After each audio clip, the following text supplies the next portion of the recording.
those of you who would rather not spill mayonnaise on your laps to come sit at the table. These seats are available, so you may be shy or you've got excellent coordination, but thank you. Excellent. Anyone else like to take up the opportunity? Good work.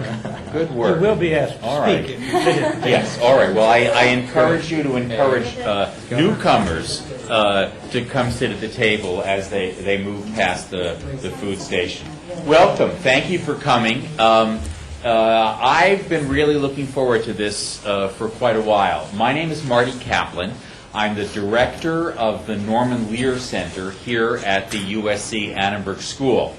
And for those of you who don't know the Lear Center or just have heard of it, our mission is to study the impact of entertainment on society, and not just study it, but in some cases to intervene in the process, to understand its upsides and downsides. And when we talk about entertainment, we don't just mean what a Wall Street analyst might say entertainment is. That is, a sector with television, movies, music, sports, and so on. That instead, what we mean is something far more broad. Please, seats at the table. If you ask what entertainment is, look at the root of the word. It means to grab or hold on to something. What is it that entertainment grabs and holds on to? Well, it's our attention. And if you look at entertainment that way, the art of grabbing and holding on to attention, you can then see a way in which, for example, what politicians are doing, or journalists are doing, or educators are desperately trying to do, and on through field after field, is to grab and hold, and in many cases to monetize our attention. So that's the arena that we're in. That's the thing we're exploring. And today is what I hope will be just the first of a series of explorations of attention and the attention economy. More about that shortly. Today's event is produced in partnership with an international firm called Frog Design. And there are a number of people here from Frog, which locally is based in the Bay Area. And we're doing an exciting project with Frog in addition to events like this. And toward the end of our conversation today, I'm hoping we'll be able to do a demo of one thing that we're up to in the virtual world called Second Life. So ideally, we'll have this conversation lasting until close to 1 o'clock, and then at that point continue on for those of you who can stay to see the demonstration of what we're up to. And you'll hear a bit about the collaboration we have with Frog and what it's about. Tim, where are you? Raise your hand. So Tim Lebrecht from Frog Design is here, and he and Johanna Blakely from the Lear Center are going to be our non-virtual Sherpas taking us through it. To have our conversation today, we thought in the spirit of play, which is one of the motives for entertainment, we would ask a couple of people who are from very different realms and try from that difference to get some excitement through juxtaposition, which is one of the ways in which non-linear thinking often gets its energy and momentum. And so I'll introduce them to you first, and then we'll launch our conversation, and after a bit, we'll open the conversation to include you and see where it all goes.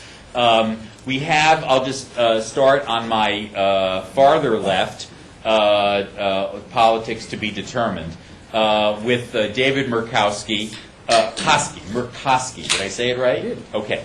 David is creative director at Frog Design.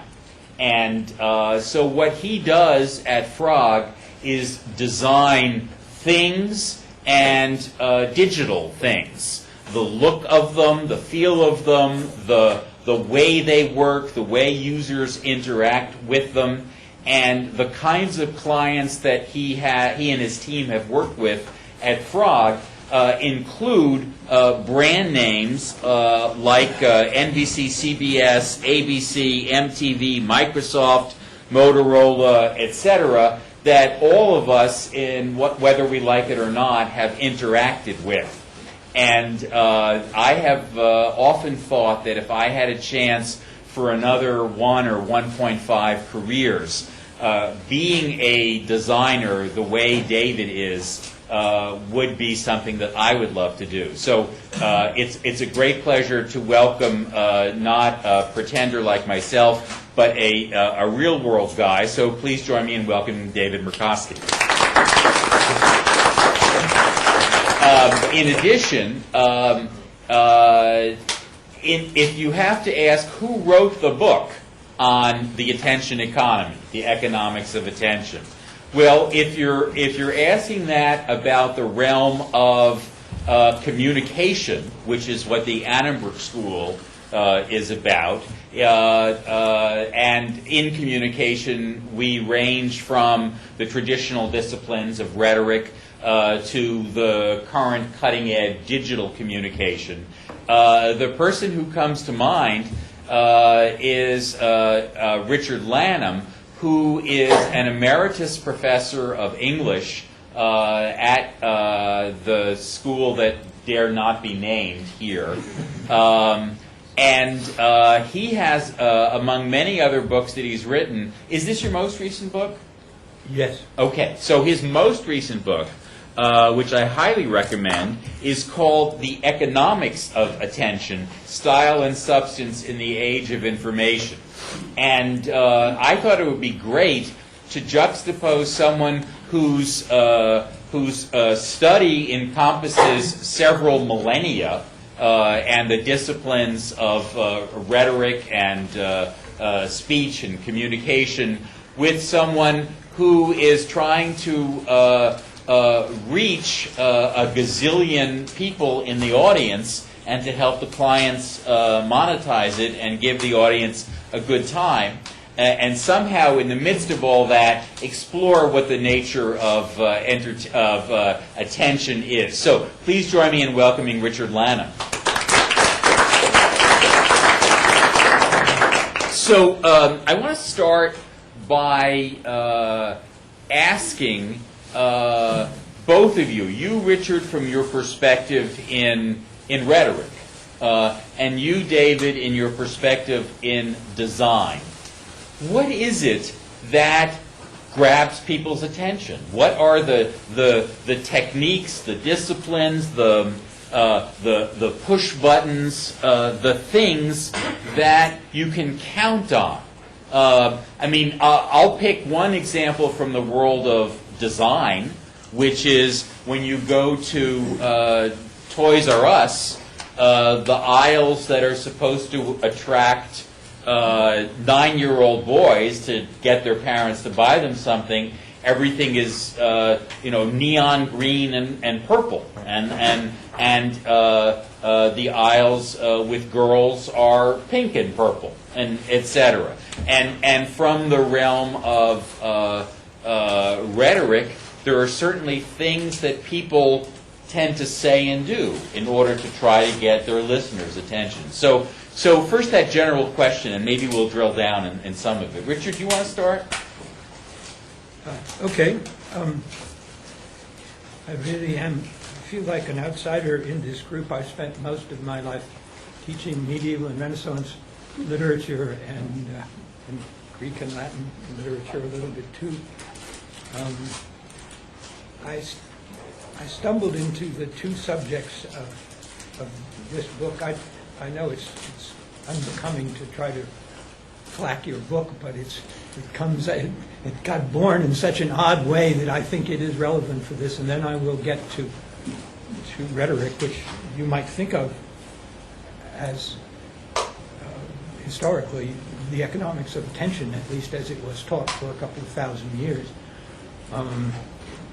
I got into the digital world because I went to a SIGGRAPH meeting. You guys are so knowledgeable, you all know what SIGGRAPH is. If this were an English department, I would have to explain what it is. I went to one of the early ones and I saw a simulation of carrier landings, fighter plane landing on a carrier.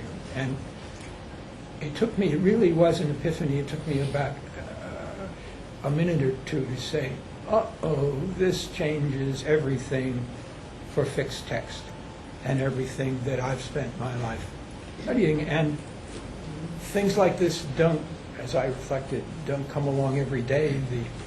The last one was the Gutenberg Revolution, but really the last one was what medieval scribes did about the year 1000 when they started leaving space between words. And modern punctuation was invented. And I thought, well, you know, these things only come along once every 400 or 500 years. It would be a pity to miss it just because it was none of my business. And so I started stumbling around in it and wrote a book called Electronic Word, and then I wrote this book. So that's how I got into the digital world. And I don't know exactly, I have two explanations for how I started hanging around with economists. The front stage one is that I was interested in self-organizing complex adaptive systems. I have a big picture on my office wall that was painted by an algorithm, or a series of algorithms and interferences by the artist. And I soon noticed, no big intellectual accomplishment this, that the most interesting and obvious, the most egregious example of a self-organizing complex adaptive system was a market. And so I started getting interested in markets. And then it gradually dawned on me that what rhetoric has been for 2,500 years is really an economics of attention. It's really the price system for the free market of ideas. Maybe you all won't know that Frederick Hayek's great economists, free market economists, insider, one of them was that what the price system is finally an information system. That it's really all about the kinds of things that you all are interested in. And it struck me that rhetoric was really the price system for the marketplace of ideas. And that's how I decided to write about this subject. And just in this book, you begin by pointing out that in an information age such as we're in, there is no lack of information. The scarce commodity is attention. That's where I start. I should say, I'm sure I don't need to say it for you, but maybe I do. The word rhetoric has not always been a synonym for bullshit. Or politics, for that matter. Well, with which it is intimately related. For most of Western history, at least since the Greeks took over the Phoenician alphabet, it has been the basis of Western education in the word. The philosophers may have won because of Plato, the debate, but in fact the history of Western education is the history of rhetoric for 2,000 years. This didn't really fade out until certainly the middle of the 18th century and in some cases not until the beginning of the 19th. So when you're talking about the history of rhetoric, you're talking about the history of Western expression and notation. So I felt a little more at home in this way because I thought I knew something about this.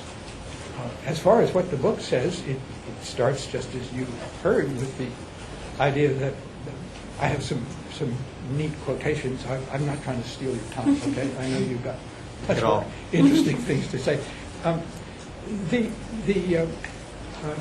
is a big change. When you ask what happened, economics is the allocation, traditionally defined as the allocation of scarce commodities which have alternate uses.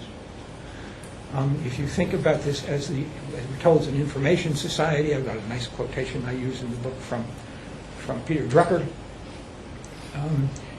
You realize that information is not in short supply, drowning in it. What's in short supply is the attention that makes sense of it. If you then say that what is it that grabs people's attention? It's what you do for a living. It's this wonderful device that I don't own yet because I don't have anything to say on cell phones. So sometimes I walk across the campus like this, and just so that I won't feel so lonesome, I scratch my ear a little bit so that people will think I'm talking on the telephone. What is it that grabs people's attention? Well, that's what the history of rhetoric is all about verbal patterns that grab people's attention, about various kinds of styles that grab people's attention. In the larger sense, if you think that attention is the necessary intermediary in an economics based on information, then you have to make a fundamental assumption or observation which many people in history of style is very reluctant to make, and that is that information always comes in some kind of package. It always comes in something like this, very rarely in so neat a combination of transparency and opacity that you notice both how useful it is and how beautiful it is. But packaging is inevitable. You can call this, on the one hand, style, which is what it is. You can call it design, which is your business. But it's inevitable. You can't ever etiolate out the packaging. I use in the book an early example. One of the questions I ask is, okay, in economics of attention, who are the economists? And where are people's attention? Everything from movie directors to designers to poets to artists. So I have a chapter on Christo and Andy Warhol, not as artists but as economists. It's a lot of fun. I start out with Christo started out life as a rapper, W-R-A-P-P-E-R, and he did a wonderful project in the I think in the 80s. At Macalester College in Minneapolis, where the class wrapped 100 boxes in plain brown craft paper and tied them with ordinary twine. I'm quoting. They then mailed them to members of the Walker Art Center's Contemporary Arts Group. 20 members fell into the trap and unwrapped the box. Inside was a note from Christo. The package you destroyed was wrapped according to my instructions in a limited edition of 100 copies for members of Walker Art Center's Contemporary Arts Group. It was issued to commemorate my 14,130 cubic feet empaquetage 1966 at the Minneapolis School of Art. Well, it's terrific. People opened it and said, my God, I just destroyed a priceless work of art that could have kept one of my kids in college for a semester. It was also the perfect final exam, because if you opened the box, you flunked the course, and nobody had to grade the exam. It was as simple as that. Great moment in pedagogy. Richard, could I, in the interest of, well, not just to pause, okay, so that we can braid in a little bit of David and then make a lanyard out of this? Okay. So that was the kind of thing I bring in this book, and I talk about all kinds of other things. If any of you wants to read this book and doesn't want to spend too much time on it, read chapter 6, which is called Barbie and the Teacher of Righteousness, and it's about Barbie dolls and the Dead Sea Scrolls. But speaking of juxtaposition, there you go, and you can read all about it. And the whole argument of the book is in this chapter, which started out like an article in Houston Law Review. Okay. So you get to do a wind-up, too. Hold on, I was going to go all the way back to your original question, and then I'll mirror you all the way on. Okay. All the way ending with Christo. So you bring up shelf space, which is a term used in the industrial design sort of industry to understand how you can get your product in front of people's eyes, right, and bring attention to it. And every year in America, 20,000 new products are put into a supermarket or a big box store, right? I mean, think about 20,000 products, things from this type of water to the iPhone. It's a lot of things for you to process and grok and become aware of, and so there's an attention problem there. And so how do they deal with that? Well, there are clever tricks, like where you put it on the shelf height, right, in terms of what's grabbable.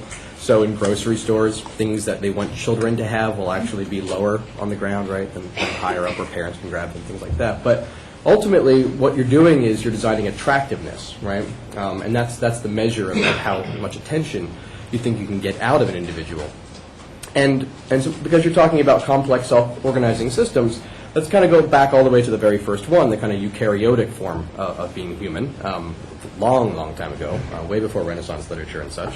And back then it was about chemical signatures, right, in the gradient. And that's how we understood, we as eukaryotes, as single, complex cell organisms, would understand the world around us. We would actually kind of chase these chemical gradients in the ether that we were swimming around.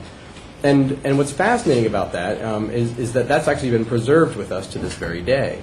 Inside of our nose, right around here, in all of your noses, there's an organ, Taylor organ, which basically is responsible for sort of sussing out. It's that sixth sense that we all have about things, our ability to kind of feel the energy of a room, right, when you know it's going wrong or someone's not right. That's a sort of a How chemical... are we doing? We should all be able to smell that right now. And what's actually kind of sad is that because we can't perceive it as one of the 5 senses for attractiveness, we actually disregard it. And in fact, when people get nose jobs, they actually remove that organ as part of the process. It's kind of sad. And I'd love to see a clinical study about those people's lives. And if they're better. I mean, maybe they are better. They got a nose job. But the point is that kind of chemical signature reading has been with us for a very long time. And we tend to think about it in a more simple 5 senses way. But it's really a much more complex set of sort of an analysis that we're doing inside of our brains to sort of figure out what is attractive to us. So the look and feel, you mentioned that earlier, right? I mean, that's something that's very principal to the designer's trade, is coming up with the look of something, which is to say the color, material, finish, right? The kind of the way the chrome reflects off this, and the sort of the matte black or the polish. But the feel is becoming increasingly more important, and the feel is really a sort of a longitudinal study in the exercise of how a human relates to a product, or in this case, human-computer interaction. And so it's thinking about how the response, the feedback loop, is actually crafted and generated so that you can create a desired output in the end user. You want them to do something, not just feel something, but do something. Now that's very different because prior to, we had the mechanical revolution, right? We had the ability to pull levers and twist wheels, but the complexity that's able to be embedded inside of products like this is so high because the affordances, the ability, the levers themselves, the things that you could grasp mentally but also physically are now buried. They're invisible to you. They're distant from you. And so we need to design this whole new set of contexts and sort of abstractions that allow us to actually get to those affordances. Which is why, to use this device for a second, touchscreens are so important. They're direct manipulation. It's one of the best interface paradigms you can possibly bring to the market because it is, it's kind of like WYSIWYG, what you see is what you get. It's the same thing for direct manipulation. In the same way I directly manipulate this water bottle by grabbing it and twisting it and drinking it.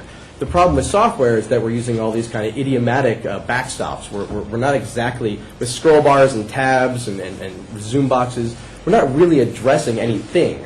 We're actually applying kind of cognitive abstractions to the complexity of what's possible, the function of the device. And so for that reason, my job as a designer is to find ways, to find some interface or physical mechanism that allows you to understand the complexity of the product in a relatively simple way. That is, it has an affordance, it has a way to grok it, a way to understand it.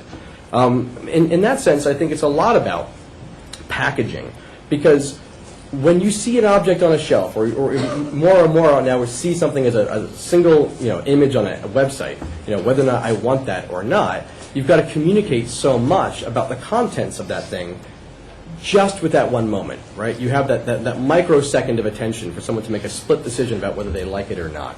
And that's the economics of attention, right? And in the attention economy, I think you've been saying this as well, the scarcest supply in the entire value chain is that person's time. It's that microsecond decision they make about to walk on or to actually pick up. And so design is really 2 things in one. It's trying to design the package of the object, the way it's attractive to you in that kind of pheromone sense, the sort of, what's the feeling of that product? Do I like it? And then once you get it, the actual use of that product. And so we have terms for that in our industry. It's out-of-box experience, or what's quickly be calling the OOBE, O-O-B-E. And that's basically to understand the OOBE, O-O-B-E, out-of-box experience. And that's basically trying to figure out everything from the shell, the frame of the package, to the actual experience of what it means to open it up and take the pieces out one by one by one. It's sort of a ceremonial, almost ritual quality to that you see online a lot. A lot of people are actually really into this kind of unboxing, it's called, right? And they'll actually digest on their blogs hundreds of images of every single moment of opening the styrofoam out and taking the warranty card out and unwrapping the twist tie of the plug, right? So design is in the details, but it's also the design of the actual object itself. And increasingly what we're finding is that people are paying less and less attention to the design of the object itself because consumer culture is really about the new. It's the novelty of having the thing. I thought it was very interesting that you said, I don't have one of these yet.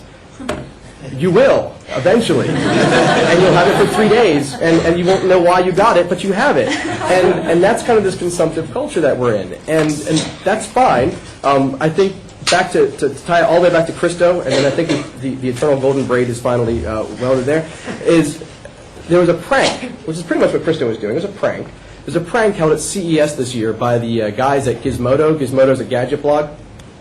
And they go to CES, and it's their job basically to report on what interesting gadgets are coming to the market this year. And so normally they would just be going around with a reporter's pass and asking the product marketers who are on the floor, what's the new thing? Cool. They go back, they write a story about it. But this year they actually walked around. One of the guys walked around with a device called TV Be Gone.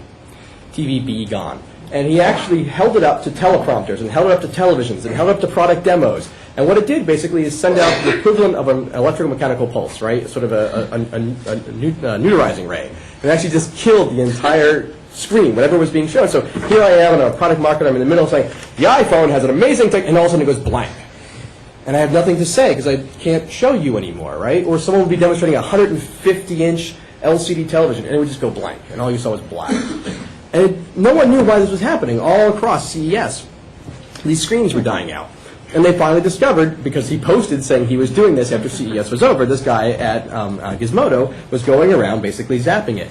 And it reminds me kind of like what you guys do as well, which is to study what's going on in entertainment and media, but also to kind of interject yourself sometime and sort of wake people up a little bit to that consumptive behavior in this case, to how many gadgets we actually acquire over the course of our time. And isn't this kind of a sick circus that we actually participate in terms of CES? I mean, I don't know how many of you have been to CES, the Consumer Electronics Show in Las Vegas every year, but it's basically Mecca. It's Mecca for the design industry, right? It's where every new shiny is put out on the table, and people ooh and they awe, and they take that home, and they build the future out of that. So that's the utopian version, or that's the well, I was about to say, now let's explore what might be a dystopian account of that world. And I'm gonna ask the question of Richard, but first I'd like to put just an example or quote on the table to illustrate it.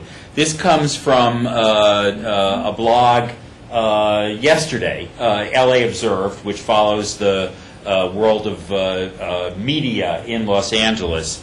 And the author, Kevin Roderick, a former LA Times reporter, is talking about the way in which at the LA Times website, one of the things that is reported frequently is what stuff gets the most hits on the LA Times website. And this, in turn, it is said at the newspaper, is very important internally because writers who write stories that get lots of hits are thought to be good writers, and other people should do what they do.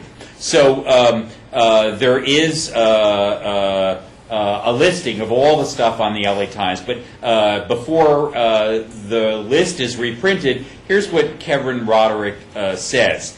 It's hard not to notice that the periodic recaps of web performance at latimes.com don't dwell on writing or reporting quality, impact of the journalism, or connecting with Los Angeles. It's all about numbers, seemingly. The eyeballs of a teenage boy in Prague looking for tits count the same as a yuppie in Silver Lake or a studio executive looking for real news. And the horny kid in Prague is easier to attract. Just run paparazzi pics, which scored the most page views in the following rundown emailed to the LA Times staff yesterday. So my question is, we as human animals who have appetites for certain kinds of information, certain kinds of packaging, whose desires can be manipulated, what is the downside in a free market attention economy? The downside, if any, to, say, democracy? Well, this is not a new charge. It was the charge that Plato brought against the sophists. And it's what has given rhetoric a bad name ever since. And it's certainly true that language or whatever kind of visual language you want to talk about can be used to mislead. To think that the alternative to that is some perfect communication with the thing itself is the Platonic argument, but it's never worked because we don't know what the thing itself is like except through language or image or whatever. So you are returned to the necessity for some kind of package, to the necessity for your way of life, your profession. It's all, I spend a lot of time teaching Renaissance sonnet sequences, which I'm sure is something that interests all of you. The problem with the lover who wants to use the poem to get the lady is that he has to keep saying, I really do love you in spite of the fact that I'm using the same old language that people have been using for 2,000 years. But I really do believe it. And of course, sometimes it works and sometimes it doesn't. But the lover is frustrated not only because he can't get the lady. I'm sorry, there weren't any female sonnets. Don't come down on me like 1,000 bricks. And so he returned to the necessity for some kind of package, and then he had to become a specialist in packaging. And to be a specialist in packaging is the way every politician tries to get elected, but at the same time to advance whatever agenda he has. The impatience with politics, the reason we don't like politicians or don't like rhetoricians and whatever, is that we don't like packaging. We want to have a direct connection with the thing itself, but the only way we can talk about it is... But in the transition from a text packaging to a world in which imagery and other digital marvels are also part of packaging, something which certainly began earlier than the digital revolution, began when the image was mechanically reproduced, Sure. but continues now. Is there some qualitative difference in packaging that has an impact on society in this wider repertoire of devices? You mean is packaging more villainous now than it used to be? It's the argument about advertising, that it is a great villain.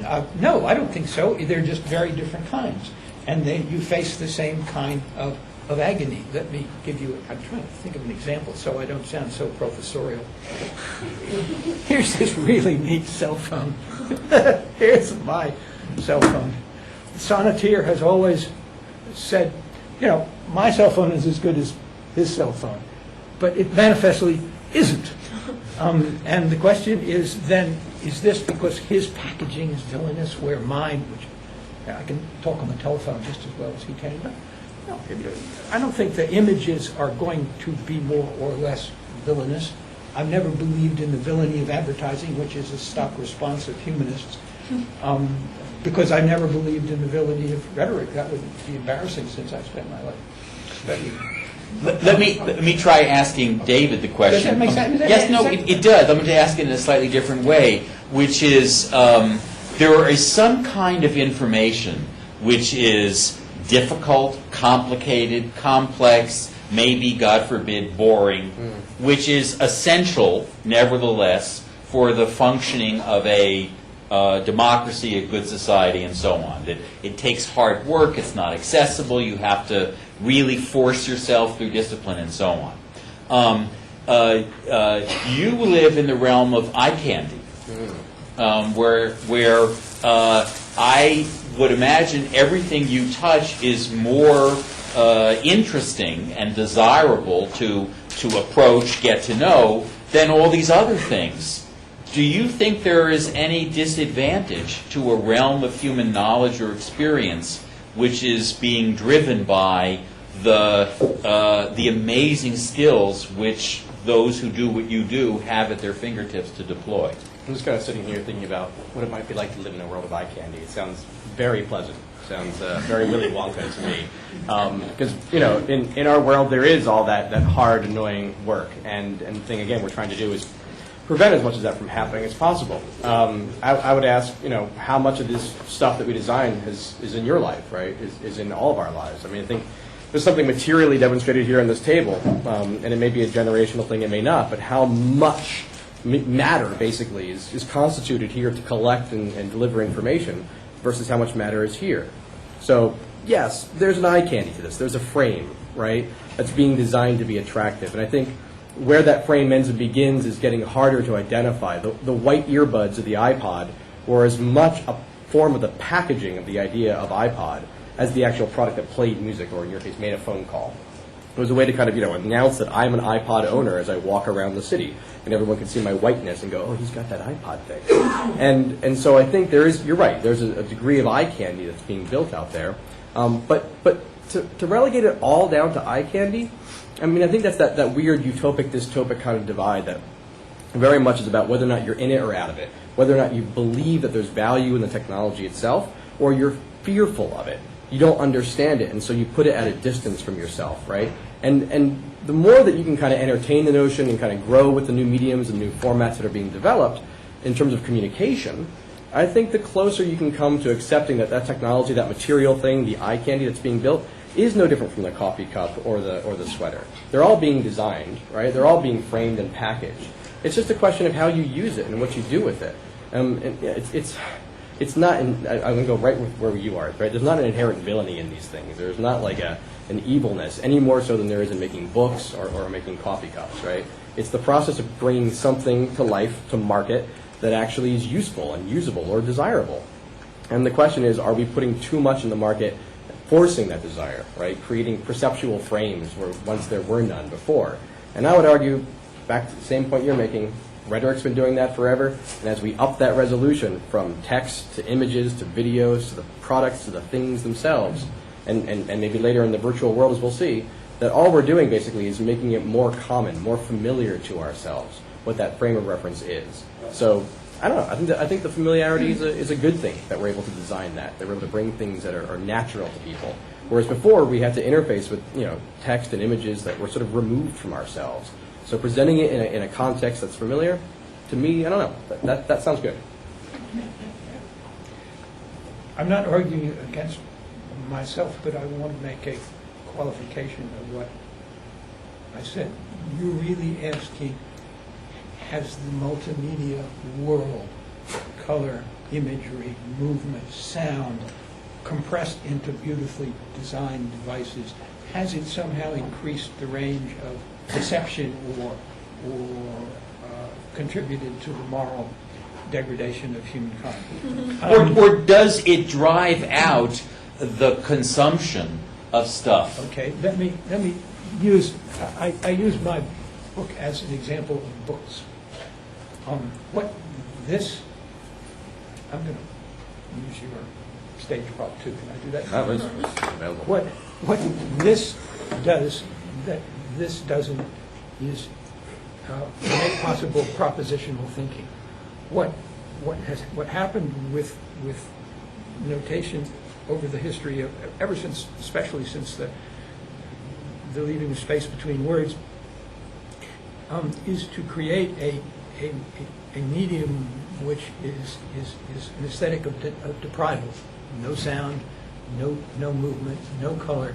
What it does is empower propositional thinking. It has driven propositional thinking. I'm conflicted in this area because propositional thinking is the kind I do. It's the kind I like. I'm confused by images. I don't multitask. I'm at an age where I don't even unitask very well. But the center of the feeling bookish people have that the world is going to hell in a handcart is that this radical focus on the aesthetic of deprival in order to power conceptual thinking, and by that I mean all the hard things. That's a real and observable change. What my humanist friends say is that we are therefore losing the Western tradition. That's wrong. The Western tradition has been an expressive signal and notational system which has been as rich as it could possibly be. But it couldn't move very much because you couldn't have the means to move. It was used color whenever you could use it. It mixed design and alphabetic notation in the manner that somebody like David Carson does in our time whenever it could do it. It just couldn't do it nearly as well as this does it. The flip side is that what it did extremely well.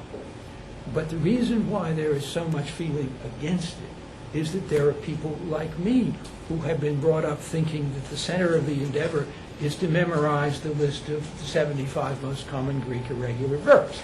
And that is believe me, I've done it. It's a very difficult thing to do. Once you've done it, it's like learning Chinese. You feel that people who it allows you to look down on people who haven't done it just because they haven't done it. But that's a distortion. It's a fundamental distortion, really, of the standard humanistic world, the world that is based on books and propositional thought. That, I think, is a big change. But it doesn't mean we have repudiated the Western tradition. It means we've gone back to it. The Western tradition of notation really started when the Greeks adopted the Phoenician alphabet and moved from an oral culture to a literate culture. When they did that, then they wanted to put into the realm of literate notation all the things that you can do in an oral culture. You can wave your hands around, you can talk, you can scream. And the effort was made to put as much of that as you can in this aesthetic of deprival, but it doesn't really work very well. It works a sketch in that. I mean, that's terrific. So you are really going back to the world, the rich world of what Father Walter Ong calls secondary orality, the rich mixture of oral and literate. That's really the basic interface of an economics of attention and an economics of physical study. And what I argue in this book is that you can't hold them in the mind at once, but you can toggle back and forth between them at different levels at different rates, and that's going to be the central humanistic power. Not to deny this world, but to understand how to do it, and also how to preserve the powers of propositional thought in it. That's why I write books about composition and prose style. If you think that I'm overly optimistic about doing it, I'm not. But that, so it's a real change, but it doesn't necessarily mean that it's all bad or that it is all new. I'm going to try again to be seamless and flew. To ask Scott if I wanted you to play a DVD, would you be able to? But before I do, let me explain what this is. Every conversation on this topic should surely involve some degree of interactivity. I'm going to ask you all to participate in an experiment, and it has to do with the nature of attention. And I'm going to add, it's possible in this room that there are some of you who have participated in this experiment before, and you know where it's going. I would ask those of you not to indicate to the room, oh, you know, that sort of thing. Just please be quiet. And for those of you who have not participated in this before, I would ask you to try your best just to be silent as we go through this, okay? I'm going to tell you what we're going to do. I'm going to show you a brief clip, and in this brief video clip, there will be, it's going to be number 1 from the 3rd column, okay, but not yet. Okay? What's going to happen is you're going to see two groups of people. One wearing white T-shirts and one group wearing black T-shirts. And they're going to be passing a basketball. What I'd like you to do is to count the number of passes of the basketball between people wearing white T-shirts. Okay? So try not to be confused by the black T-shirt passing. Count only the number of passes made by the people wearing white T-shirts. Okay? Let's do it in silence, and at the end, I'm going to ask you how many passes there were.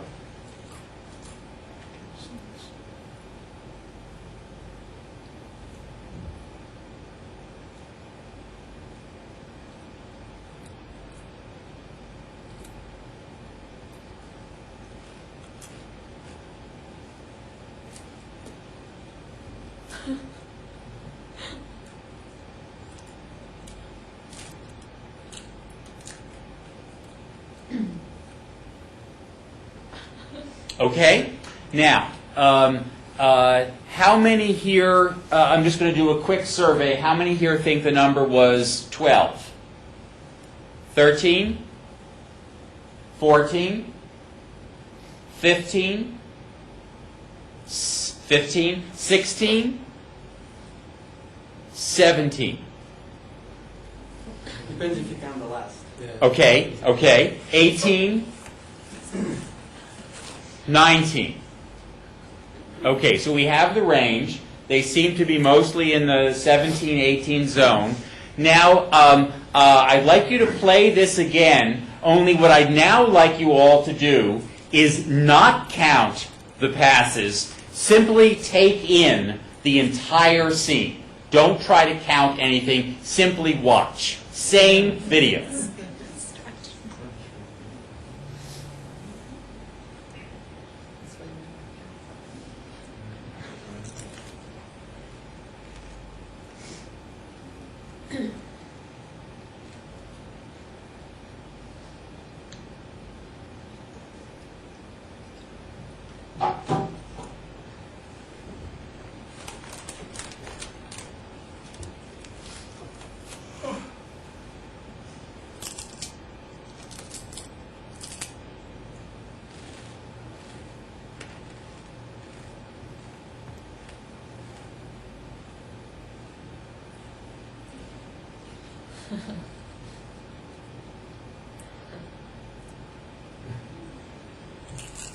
Okay, so how many of you did not see the gorilla the first time around? Quite a few. Quite a few. So that is direct personal evidence of a phenomenon in cognitive psychology known as inattentional blindness.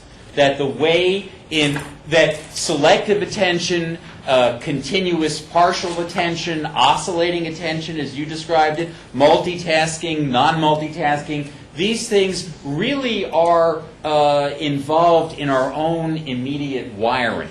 And so this is not an abstract concept. I thought, for those of you, you can find it all over Google if you want to try to amaze your friends. What I'm going to do, David, is you didn't have a chance to, if you wanted to react to Richard's last comment. Well, I think he said it. I mean, frankly, I think it was the sum up of the entire discussion. I mean, which is to say, we're patterned, we're normalized, whether physiologically or culturally trained to perceive things in certain frames. And the book is a dominant frame of our time, right? I mean, it's been around for so long, and we know how to use it. And I might challenge the fact that it has no sound, right, or it has no color or other kind of, I think it's pretty rich as movement, right? I mean, in fact, it's a very, very full resolution experience as any kind of object will be. But what we're getting to, though, I think, and where I fundamentally agree, is this idea that the familiar, and back to what I was talking about as well, the familiar is comfortable and the unfamiliar is not, and so we shouldn't just disparage the unfamiliar because it's unfamiliar. That like there's benefit and value in it and learning it and approaching it and trying to find out how to make it familiar. And that's kind of the hard part, is basically trying to understand why it matters anyway. Why would I want to use this? And we don't even perceive that question anymore about books. Like, I'd love to find someone who's never seen a book and try to have them go, why would I want to use this thing, right? And we all know that now. And so a large part of creating these shiny objects is trying to convince people, but also educate them as to why they need these things. And should meet my 15-year-old. He or she probably has them all. But I think that's the hard part, right? And that's where this kind of dystopic notion of technology comes from, is there's a sense that somehow these things are being pushed at us and we're forced to consume them. That's no different from books. It's no different from any material product in an economy. I mean, that's what's always been going on over time. So what I would say is I think is parroting the same thing that you're saying, which is, recognize that the resolution that this object provides in terms of its storytelling, its narrative capabilities, is much higher than this resolution, though they share ultimately the same kind of constructs of sound, motion, all that kind of stuff. But this is a richer, higher resolution fidelity of that. And accept them both. Accept them all, right? I mean, you don't have the iPhone yet, but you will. And that's the kind of... No, but that's the kind of open... And you don't have his book yet, but you will. I asked for it, and you Very well bethought. and you told me to go to Amazon and get it. Well, So what's up with that? I didn't know that I would have a chance to push the product here.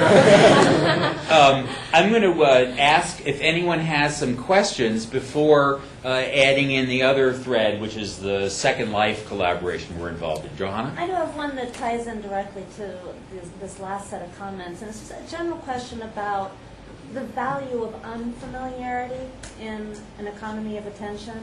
That newness, the thing that we don't understand, the thing we don't recognize, sometimes that's the only thing we notice in a shelf that's got a bunch of crap on it that we've bought a million times before. Oh, this is new. And How does even this the work? old ones all say new. Yeah, exactly. So there's that side of it, and also the power and the attractiveness of things that are supposed to be repulsive. The things that are supposed to push us away. The warning signs sometimes are more visible to us than the invitation to enter signs are. So I'm just curious about that sort of warped side of the attention economy, where there seem to be things that we shouldn't be interested in, but we're even more interested perhaps in them than the things that gentle designers like yourself are trying to familiarize us with and trying to make look inviting to us. Well, there's the intentionality of design in almost everything.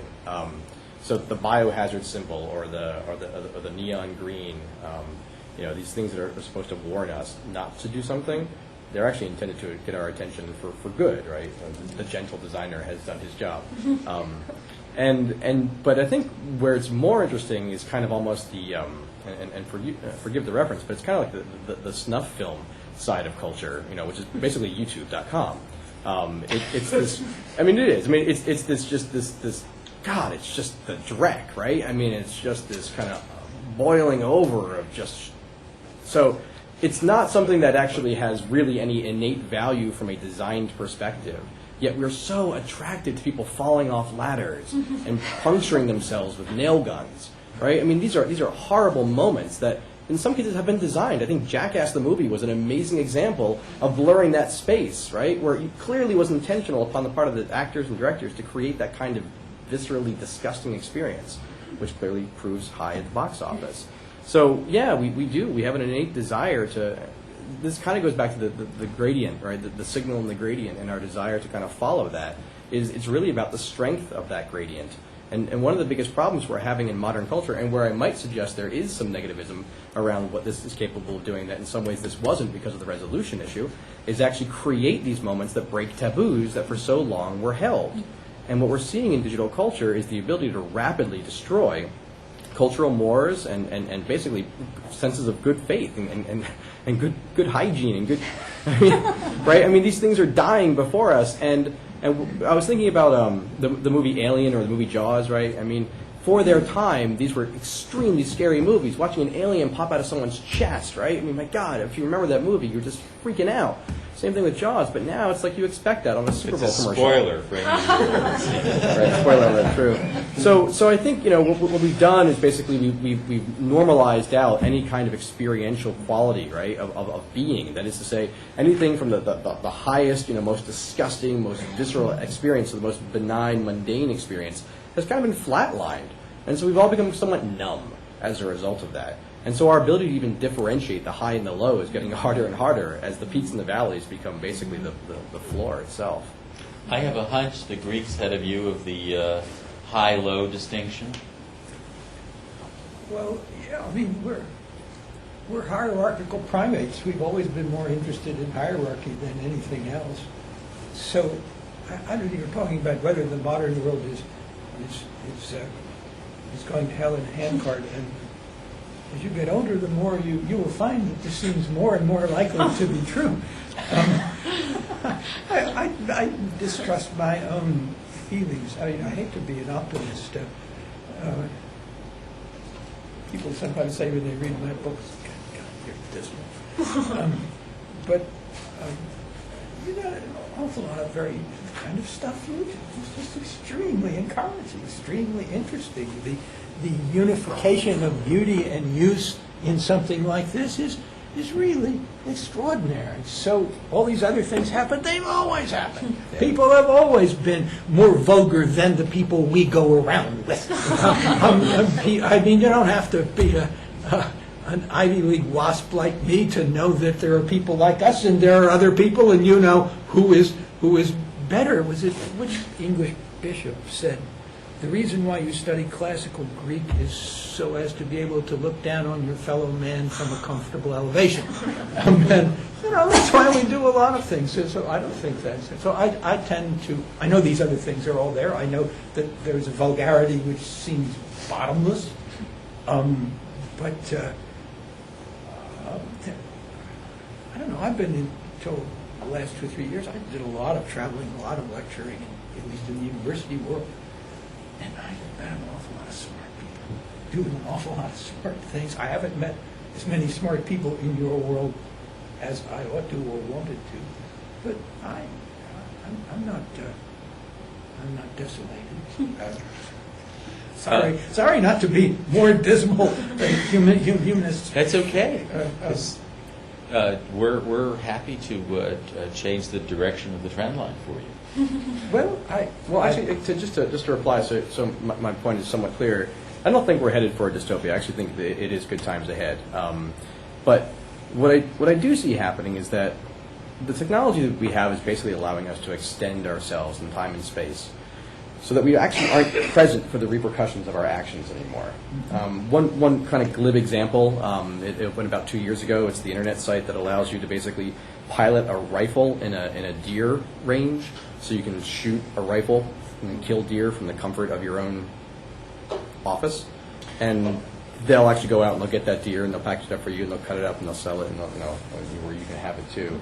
But it's this kind of idea of kind of superhumanism or transhumanism that you are more than just the sphere of influence that we have right now in this room, the things that I could destroy or create in the immediate present. And what we're now able to do is affect things far and away from our time and space.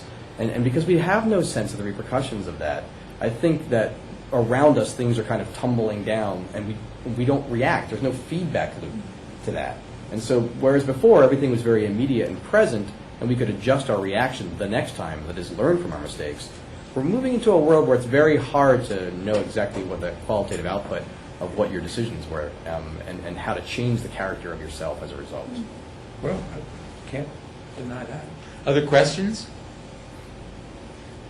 Then let me ask Tim, if you would, to describe the partnership that Frog and the Lear Center have to create the center of attention and Johanna chime in and take us into virtual reality. Yeah, we should probably do it together because it's a partnership.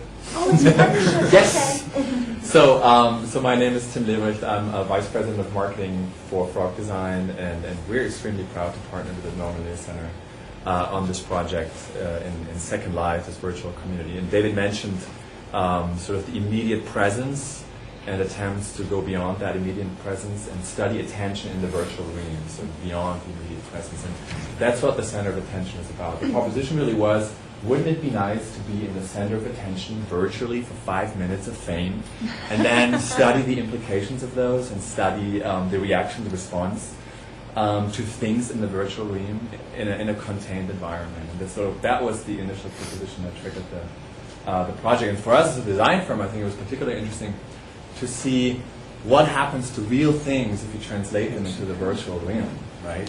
Do they change their character? How do people respond to it?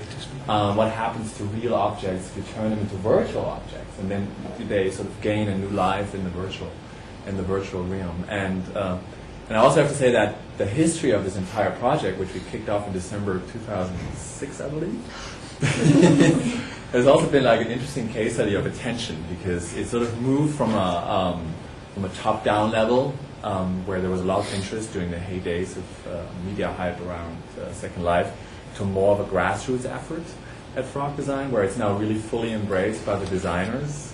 So it sort of underwent different stages of attention within the organization itself. But you should maybe talk about the island itself, and how it looks and what it does. I have a few pictures of it. We're still working on it like crazy, and I'll show you a picture of the guy who's working on it, who's in there right now. He's thinking maybe we'll visit him, maybe we will. But do you guys know about Second Life? You've heard of it?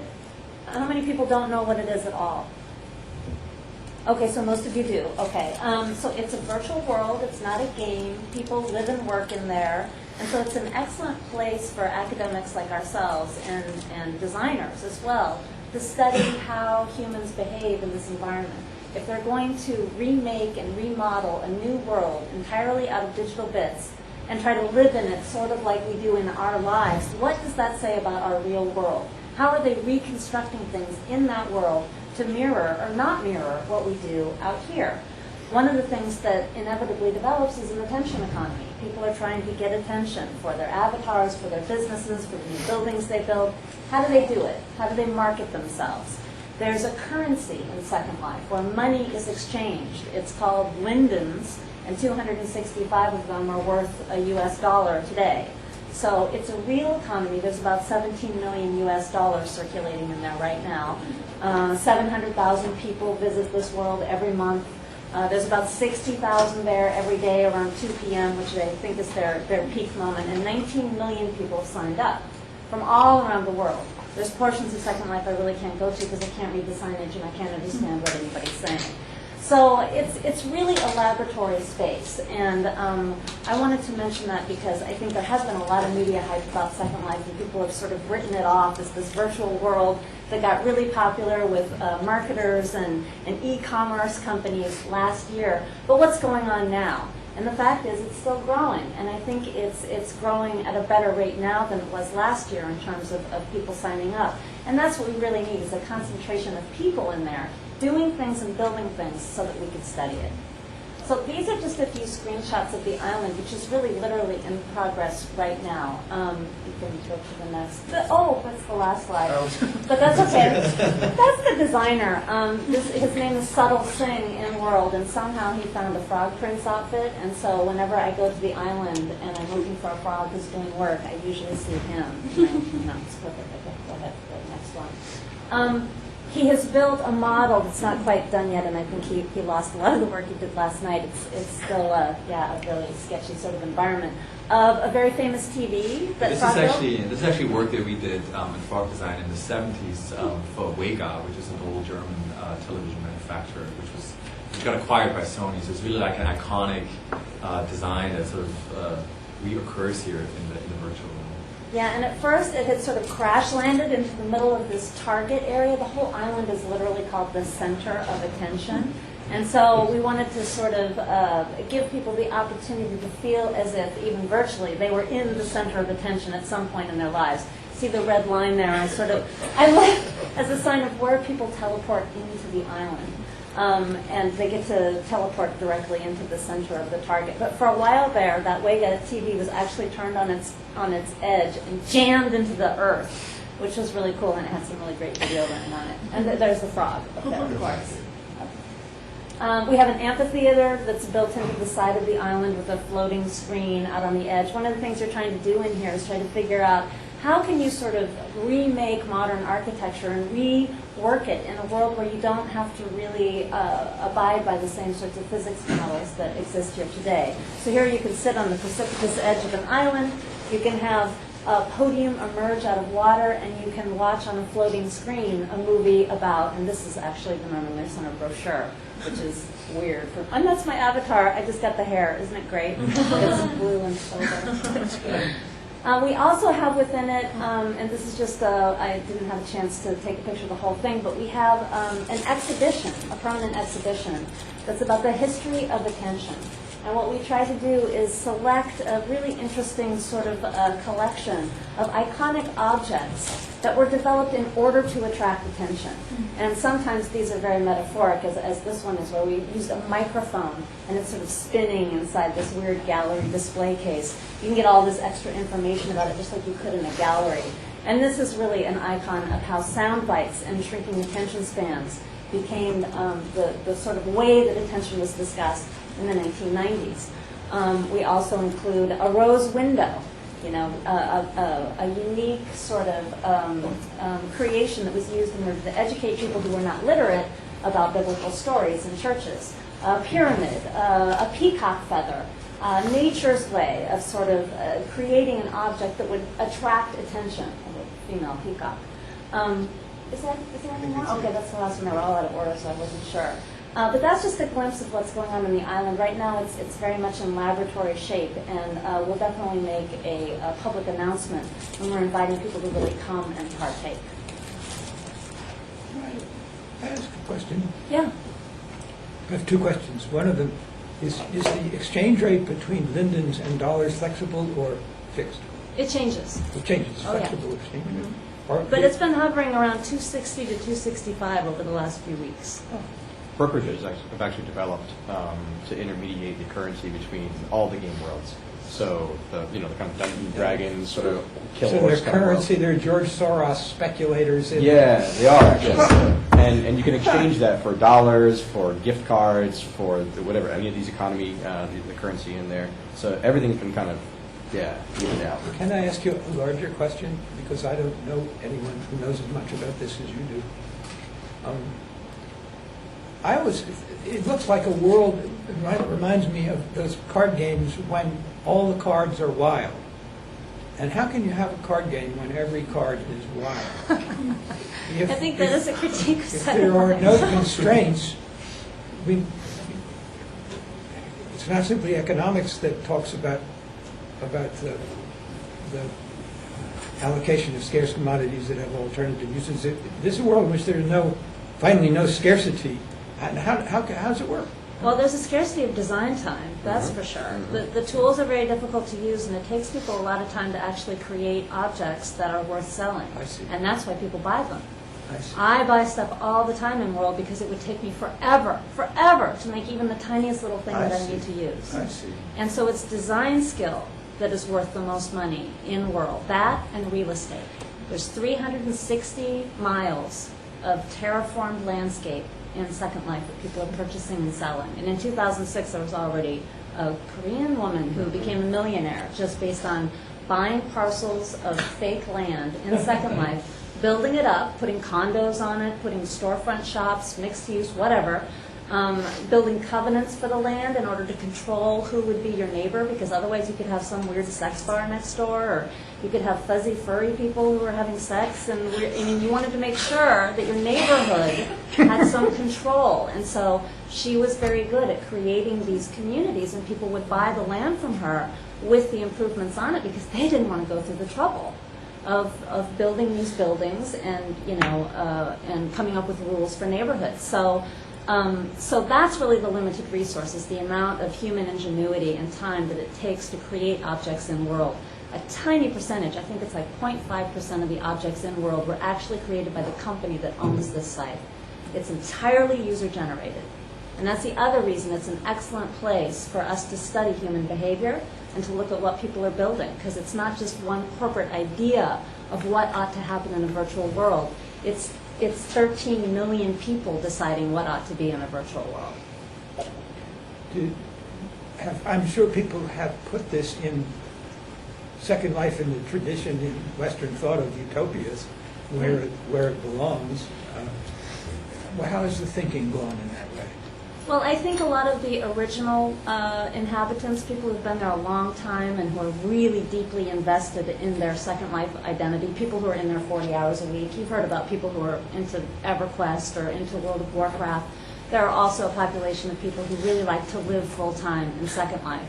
And many of them feel that last year it became too corporatized, that there were too many professional designers coming in and upping the standards for design in world in a way that was entirely to make money and not to develop a community where people could become friends and get to know one another and develop niche communities.